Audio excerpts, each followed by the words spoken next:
My name is Arwat Challam. My name is Arwat Challam. I'm from Joy, Ginger Hills, Meghalaya.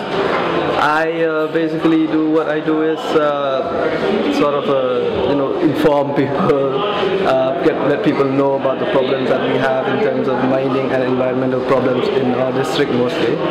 Our problem is mining in our state is at a very medieval stage. The method is very primitive. And the governance in our state is very barbaric, to say the least. There's no mechanism. There's nothing actually to look into the environmental issues that we have. People are given a free hand to do whatever they want, breaking every mining law, every environmental law, even labor laws. And in fact, even fundamental rights of many children. So that is what our problem is. We would like to be at a level with even other states also, but we have just that with the sheer the governments having no interest in the environment has led to such a if you ever see it, you won't believe that this is the 21st century and what is happening can be happening in such at our stage, at our in this day and age. You work with rat hole mining? See, rat hole mining is, that's why I say it's very primitive. Rat hole mining is what happens is when... My question is, it's also a livelihood issue there. Okay. Well, this question of livelihood is a bit different. If you think about it from, who does it benefit? The rat hole mining. The people working there are all legal immigrants, plus their children, all below 14, many below 14. So rat hole mining is not that we are trying to stop rat hole mining or we are against it, but we are saying that put a better legal framework in place for the government so that things like this should not be happening in the first place. We shouldn't be arguing about why is there rat hole mining, why should I work with that, why should I be concerned? It should not be there in the first place. Because for us that is the thing. So what are the policy issues? At what level, at what policy level do you think the intervention should be made? And what are the policy issues that need to be taken care of before? I think the government, all it has to do is, state government doesn't have to make any new laws. Okay. There are existing parliamentary laws. They don't need, to even sit for a meeting also. All they have to do is reinforce existing laws, so that at the very basic, fundamental step before you start mining, like having a mining plan and safety precaution to health insurance to the worker, and then of course the environmental clearance and forest clearance, they already have all that, and plus they're not doing it. What they think now is they want a mining policy, sometimes they're calling it a mineral policy, which is one and the same again, and they seem to believe in it so much. Again, policy is not law. Policies are just guidelines. They cannot make laws. Policies are not law. So what they do is, in the policy, they just quote all the mining laws again. So why waste time? This has been in the making for a decade. Why waste time? The government doesn't make sense. If you think God works in mysterious ways, you should see our state government. It's beyond mysterious. Okay. You also have limestone mining. Yeah. Can you talk a little bit about how this industry is mushrooming, how small plants are being expanded into bigger plants without clearance? The cement thing is relatively new. This is 2005. I think by the time they went into production, the first one went into production was 2007. Yeah, 2007 was the first time a cement plant went into production. It was the Star Cement plant. So I won't say that they are this huge plants. What they do is they do mine limestone, and the problem again with them is, according to us locals, we know that it's a forest area, okay, and it's a very big forest area, and actually it's on the boundary of Narco Reserve Forest in Ginger Hills. So in that area, in an area of 5 square kilometers, there are 8 cement plants that have been cleared in there. Okay, I think, looking from the numbers, I think Ginger would rank, I think maybe top 2 or top 3 is the most, the numbers of cement plant in a single district.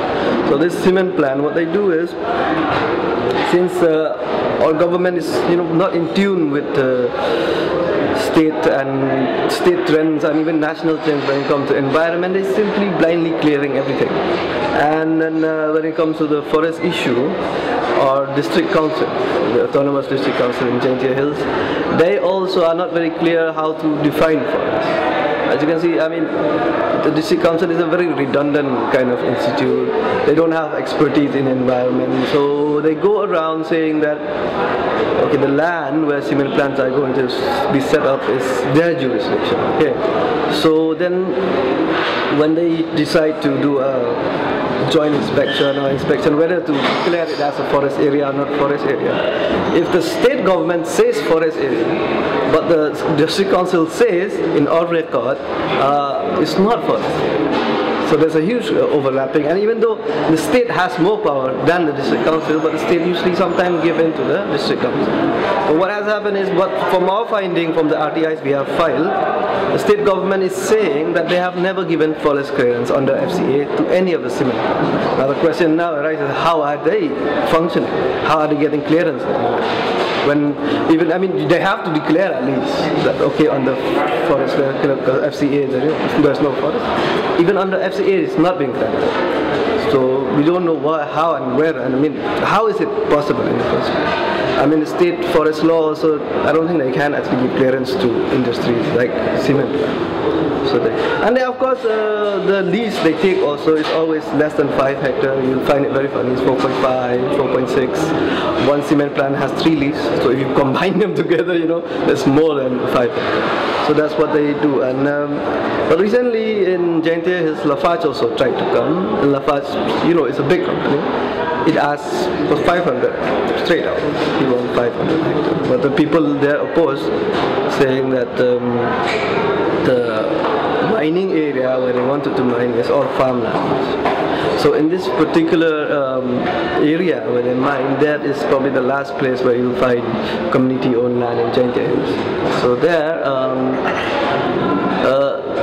then they found out that traditional head was trying to divert their farmlands into the hands of Lafarge, and that's where the big uproar happened, and government has not cleared it now as far as Jaintia Hills goes, but what happened with the Supreme Court thing in Kazils, I don't know. It's still happening till now. What has been the effect on the air and the water? Water from what we know and from what we have seen also. For example, in Jaintia Hills, from the RTI report we got from the pollution board, state pollution board, it is always below standard. Where I say below is almost like non-baitable water. We are shocked with the number, especially with the pH level of 2.0, 2.3, 3.7. I think national accepted is 5.6 to 6.0. So I mean, that is very dangerous. And the local, of course, they are already having lots of acute water shortage problem. They travel miles. Sometimes they actually buy something where you used to get for free before. Now that is the biggest issue. They are spending the poor. They are spending money. The rich they don't mind buying, but the poor, they spend lots of money. They don't have enough water to wash clothes also, and plus they need more water, ironically, because the air has become very dirty. Now they need more water to wash their clothes, to wash their dishes. So, but then there's no water left. So that's the big problem, because again the pollution to water is mostly from acid mine drainage.